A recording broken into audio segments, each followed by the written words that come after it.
여러분 안녕하세요. GTELF에 빠진 키위 키이쌤이에요. 이번 시리즈는 GTELF 학생들을 위한 정말 여러분께 도움이 될 리딩, 독해 푸는 팁과 훈련 방법에 대해 공개하려고 합니다. 첫 번째 영상은 독해 구성과 실전에서 푸는 방법을 알려드리고, 두 번째 영상은 구체적인 연습 방법 팁에 대해서 자세히 다뤄보겠습니다. 구독과 좋아요 누르시는 거 잊지 마시고 그럼 바로 시작해볼게요. 우선 독해의 각 파트별 구성과 특징에 대한 설명을 드리겠습니다. GTELF 독해는 총 28문제로 4개의 파트로 나뉘며 7문제로 구성이 되어 있습니다. 5문제는 본문을 읽어가면서 푸는 문제이고요. 2문제는 단어의 동의어를 찾는 문제로 구성되어 있는데요. Part 1, Historical Account, Part 2, Non-Technical Article, Part 3, Encyclopedia Entry, Part 4, Business Letter.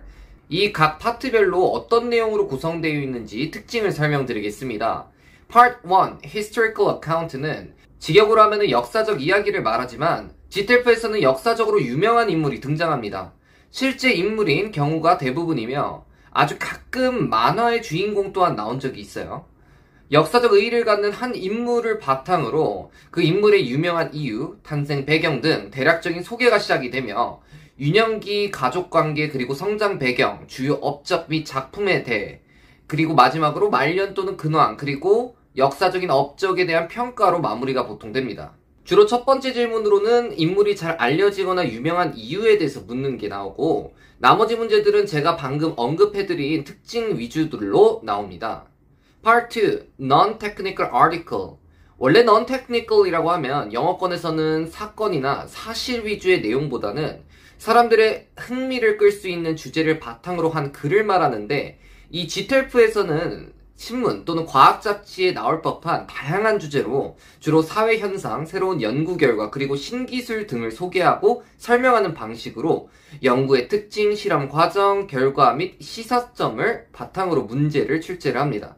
예를 들어 제가 아직 기억나는 주제가 사랑이라는 감정은 가슴에서 하는 게 아니라 뇌에서 나오는 호르몬 도파민과 에스트로겐의 증가와 세로토닌의 감소에 따른 상호작용에 관한 과학글이었는데, 이 각 호르몬의 역할들과 그 기능에 대해서 추론을 하고 아니면은 그 기능에 대해서 세세하게 묻는 문제가 출제되었거든요. 솔직히 유튜브나 관심 있는 글로 봤으면은 흥미로울 수도 있는 주제였을 수도 있겠지만, 이런 글을 시험 문제로 접하게 되었을 때 이 분야를 잘 모르는 사람은 익숙하지 않은 전문 지식과 용어를 읽어가면서 글을 이해하고 문제를 풀어야 하기 때문에 체감 난이도가 다른 파트에 비해서는 좀 어렵다는 평가를 받고 있습니다.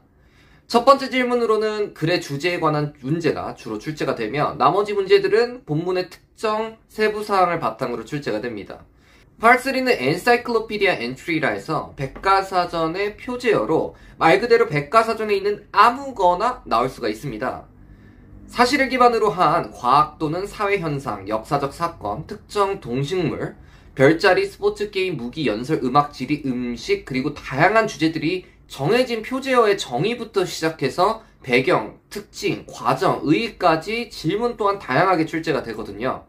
파트 2와 더불어 내가 모르는 분야의 지식과 배경이 나오면 까다로울 수 있는 파트입니다.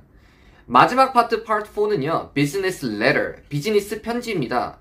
일상생활부터 회사 생활에서 흔히 접할 수 있는 상황 속에서 특정 목적을 갖고 요청을 하거나 통보를 하는 상황을 바탕으로 이야기가 흘러갑니다. 첫 번째 질문으로는 편지의 주제나 목적을 묻는 문제가 주로 출제가 되고, 나머지 문제들은 그 이후의 세부 사항을 바탕으로 나옵니다. 다른 파트에 비해 글의 길이가 짧은 경향이 있기 때문에 많은 학생들이 파트 4부터 먼저 푸는 것을 선호합니다. 참고로 비즈니스 시험인 토익 시험에 출제되는 흐름과 매우 유사하므로 이전에 토익을 공부한 학생들이라면 익숙한 내용일 수 있습니다. 이렇게 해서 각 파트별 특징에 관해 간략히 설명을 드렸고요. 최근에 출제되었던 주제가 궁금하시면 제가 직접 시험을 보고 복원한 총평을 참고해 주시면 되겠습니다. 유튜브 영상으로도 계속 업로드가 되고 있고요. 댓글에는 제가 글로 정리한 블로그 링크를 올려드리겠습니다. 그리고 학생들이 많이 궁금해하는 점이 어느 파트부터 과연 풀어야 점수가 잘 나올까인데요. 아무래도 글이 적은 파트 4부터 먼저 풀고 나서 질문과 글의 흐름이 예측 가능한 파트 1 그리고 파트 3 또는 파트 2, 이 순서대로 푸는 것을 학생들이 선호하는 경향이 있지만, 그냥 읽었을 때 가장 잘 읽히는 글을 먼저 푸는 것을 저는 가장 좋다고 개인적으로는 생각합니다. 글의 길이와 상관없이 출제자가 파트 4의 내용과 질문을 정말 어렵게 낼 수도 있는 것이고, 반면에 여러분들이 알고 있는 지식과 분야가 파트 2나 파트 3에서도 나올 수 있기 때문에 파트 4, 1, 3, 2 순서대로 푸는 것은 어느 정도 참고만 하시길 바랍니다. 그럼 실전에서 활용할 수 있는 리딩, 독해 푸는 공략을 이제부터 알려드릴게요. 독해는 본문의 내용 문제 5개, 어휘 문제 2개로 나뉩니다. 우선 어휘 문제부터 설명을 드리자면 파트별 마지막 2 문제로 고정이 출제가 되며 본문을 읽으면서 푸는 방법과 아니면 나머지 문제들을 다 풀고 마지막에 어휘를 푸는 방향이 있는데 이는 학생들의 취향에 따라 선택하시면 됩니다. 무엇보다 어휘 문제는 학생들의 어휘력에 따라 정답, 오답 여부가 빠르게 나뉘기 때문에 바로 풀리지 않는다면 오랜 고민하지 말고 건너뛰는 것을 추천드립니다. 이어서 본문 내용을 바탕으로 한 문제에 대해서 설명드리겠습니다. 5문제가 출제가 되며 리스닝 청취와 똑같이 질문의 순서와 본문의 흐름이 같다는 점이 있습니다. 즉, 첫 번째 문제는 글의 초반에 있을 확률이 매우 높고요. 마지막 문제는 본문의 마지막쯤에 있을 확률이 굉장히 높습니다. 우선 청취가 끝나고 독해를 시작하게 되면 가장 먼저 여러분들이 할 일은 첫 번째 질문의 핵심 키워드를 요약하거나 표시해야 됩니다. 이를 스키밍이라고 하는데요.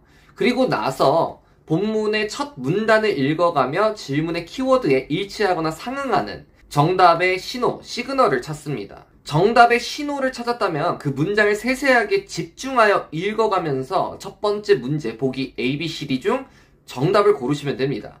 이렇게 한 문제를 풀면 같은 방식으로 다음 질문을 스키밍하고 다음 문단을 읽어가며 정답의 시그널을 추적 및 집중하면서 풀면 되는데요.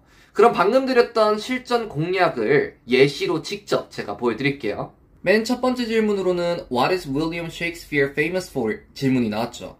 그럼 가장 먼저 핵심 키워드를 골라볼게요. 이 질문에서는 What, 사람, famous가 핵심이고요. 그럼 첫 번째 문단을 읽어보면서 이 키워드와 일치하는 것을 찾아보겠습니다. William Shakespeare was a well-known English poet, playwright, and actor born on April 23rd, 1564 in Stratford.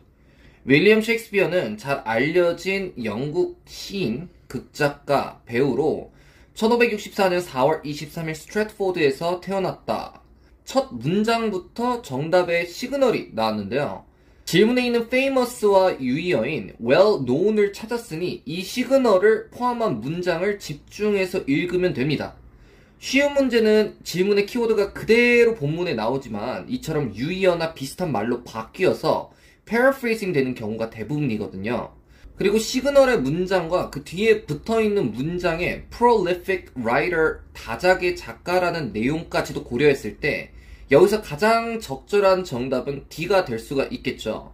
이처럼 출제자는 질문에 키워드가 있는 문장 또는 그 앞뒤 문장의 답을 숨겨놓으므로 질문의 키워드를 찾는 것이 가장 먼저 우선시가 되어야 됩니다. 여기서 주의할 점은 문단을 읽으면서 나오는 단어들이 보기에 그대로 나오더라도 오답일 확률이 있기 때문에 정답의 시그널, 신호가 있는 문장과 보기 A, B, C, D를 비교하면서 보기 중 아닌 것은 지워나가는 식으로 푸는 것이 정답률을 높일 수 있습니다. 한 문단을 읽었는데 질문의 키워드를 찾지 못했거나 답이 보이지 않는 학생은 다음 문단으로 넘어가기 전에 다음 질문을 스키밍을 하여 본인이 풀 수 있는 문제만 푸는 방식으로 하시면 됩니다. 또한 글의 길이에 따라 어떤 문단은 정답과 상관없는 부분이 나올 수 있기 때문에 이럴 때에는 다음 문단으로 넘어가서 그 질문의 키워드를 찾아야 됩니다. 스키밍, 시그널, 트래킹, 포커싱, 패러프레이징 이러한 용어 설명과 연습 방법은 제가 다음 영상에서 알려드릴 예정이지만 청취, 리스닝 연습 영상에서도 제가 설명한 적이 있으니까 궁금하신 분은 그 영상을 보시고 오시는 것을 추천드리겠습니다. 마지막으로 리딩을 풀 때 중요한 점은 각 파트당 10분 정도를 소모해야 하기 때문에 실전에서는 답이 바로 나오지 않는다고 당황을 해서 처음부터 읽는 것이 아니라 다음 질문을 읽고 다음 문단으로 넘어가면서 질문에 키워드가 있는 문장을 찾으면서 최대한 맞출 수 있는 문제를 많이 맞추고 챙기는 것이 목표 점수를 받는데 훨씬 유리합니다. 리딩을 풀다 보면은 우리가 못 푼 문제들이 있잖아요. 이런 문제들은 찍을 수밖에 없는 상황인데 보다 더 높은 확률로 찍어서 맞출 수 있는 팁이 궁금하시다면은 이 영상을 참고해 주시면 되겠습니다. 이번 영상에서는 독해, 리딩의 각 파트별 특징과 실전 공략 방법에 대해서 간단히 알아보았다면 다음 영상에서는 리딩, 독해, 훈련 방법과 연습 팁을 다뤄보겠습니다. 그럼 다음 영상에서 봐요. 안녕!